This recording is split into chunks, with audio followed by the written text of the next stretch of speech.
Okay, listen up. What I'm about to tell you is scary, but you need to know. This is about the possibility of the van life trend and lifestyle to actually vanish. There's nothing in the headlines, nothing in the news. However, in all these rules and laws that are currently existing, our lifestyle can be threatened.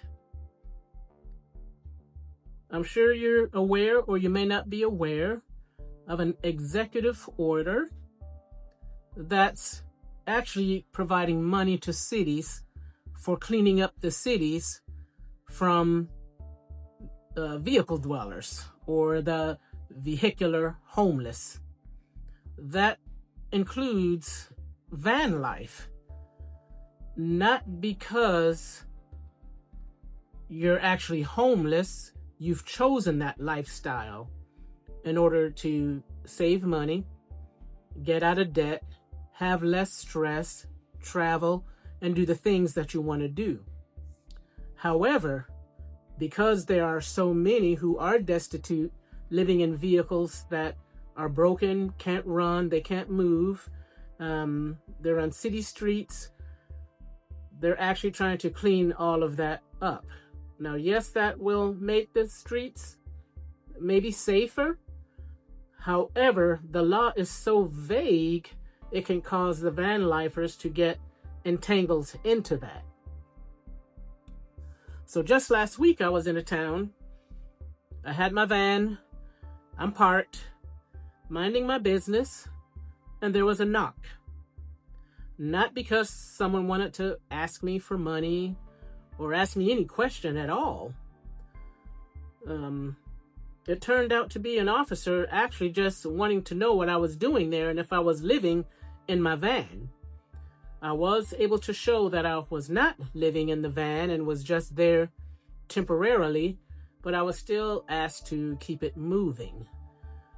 That being said, that I want to actually start talking about how we can ensure our safety in van life and ensure that we don't end up being a criminal or arrested or told we're trespassing because we've chosen van life or part-time van life, or using the van to travel in and are stopping to either visit family, friends, or just to take a break and rest before the next leg of your drive.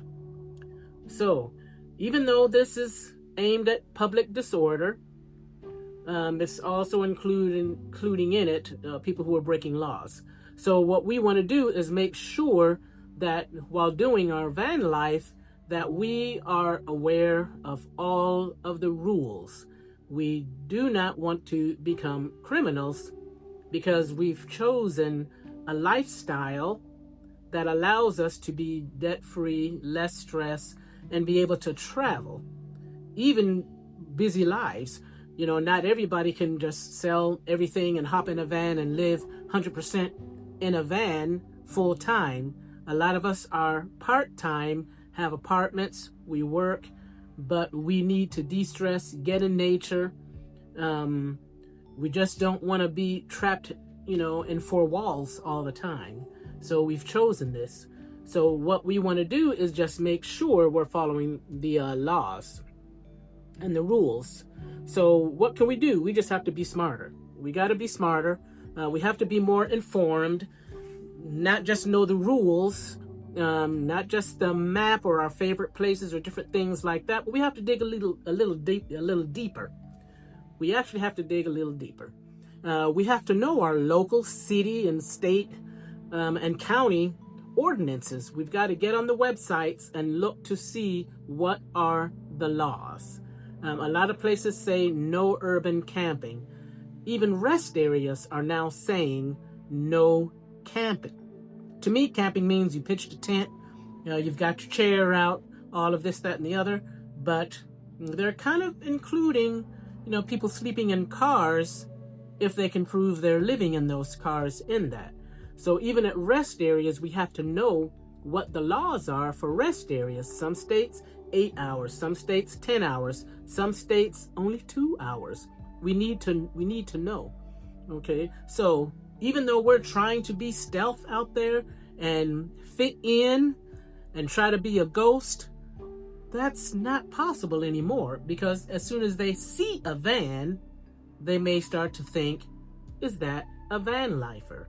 And want to go check it out or put chalk on your tire and see how long you're there.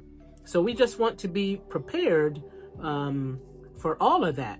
You know, this isn't about fear. I don't want anybody out there running scared or fearful or thinking they're getting arrested or anything like that.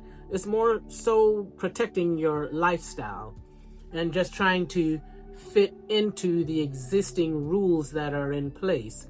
A lot of us like to boondock.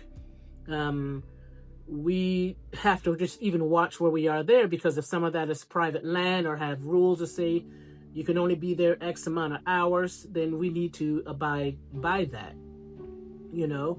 And when we do go somewhere and leave no trace behind. Don't leave anything, because leaving trash and all these different things like that leads them to think we're a public nuisance if we're in a van. Oh, they're going to make noise. Oh, they're going to leave trash. Oh, they're prowling. Oh, they're trespassing. So we just want to make sure that we're not on private property. Check the city streets, watch for the no parking signs, check with the stores, you know. Cracker Barrel is always an old faithful. There's so many campgrounds and things where you can go and spend money, but I think this is going to affect people who are trying to save money, not being in campgrounds, you see. So we want to just make sure that we stay informed, and we want to support our local, all the local ordinances and all the rules and everything, but we also have to be aware that this could get worse. They could have more laws and more laws and more laws. For those of us who have YouTube channels about van life, I mean, are we trying to encourage people to become criminals according to the new executive order? So we almost have to be careful of even what we say on our YouTube channels. You know, oh, I'm stealth van parking. Oh, I'm here, I'm there. Well, we might be incriminating ourselves. So now we have to be careful of what we say and what we share, even on YouTube, and make sure we include all the laws and make sure we're showing that we're abiding by all of the laws. And for those of you who are absolutely 100% full time, it's probably going to affect you way more than those of us who are part-time. You know, because a lot of us who are part-time, we don't mind running and going camping or plugging in or doing different things like that. It's kind of a different situation, you know, so I don't want to make it seem like everybody is terribly affected in van life. I think those who are doing it full-time are the ones who will be the most affected, and those of us doing it part-time or just part-time travel or in a van to travel, you know, but have houses or apartments or a studio or just a piece of land that we can stay on, it's not going to affect us as much. So this video is geared mostly to those who live in their vehicles 100%. You know, they're trying to call it vehicular homelessness. I'm like, where are we getting these words? Where are we getting these phrases from? You know, it's a lot of freedoms that just are no longer freedoms, because once you add rules, it's no longer freedom, it's obedience to the law. So as van lifers, we do want to stay obedient to the law, but I do want to get the word out there, especially having started this channel on van life. I just want to say from the very beginning, we just want to make sure we're doing it legally and according to the laws that are actually out there in place. Like I said, go to the county websites, go to the local websites, read the signs. Just about everywhere you can't park on a public street anyway. Almost everywhere we know we can't just get on public property like that. So some of these rules that we already know, but it's just a matter of going over them again and not taking those risks. You know, especially in parks, people like to call on people in vans who are in parks, not looking like they're using the park where kids are, they like to call the police a lot, and that's probably where most of the knots will be, there and on public streets. So let's just trip plan. Let's plan our trips a little bit more detailed, so we can avoid some of this problem, and then just join communities and look at other YouTube channels. I hope you can subscribe to mine. Give me a thumbs up. It'll help the algorithm as well. Just so you can see some of these updates and practical tips, and know what some of your options are, and also know you're not in it alone. So I just want everyone to stay safe out there, and just have a good day, and I'll see you next time.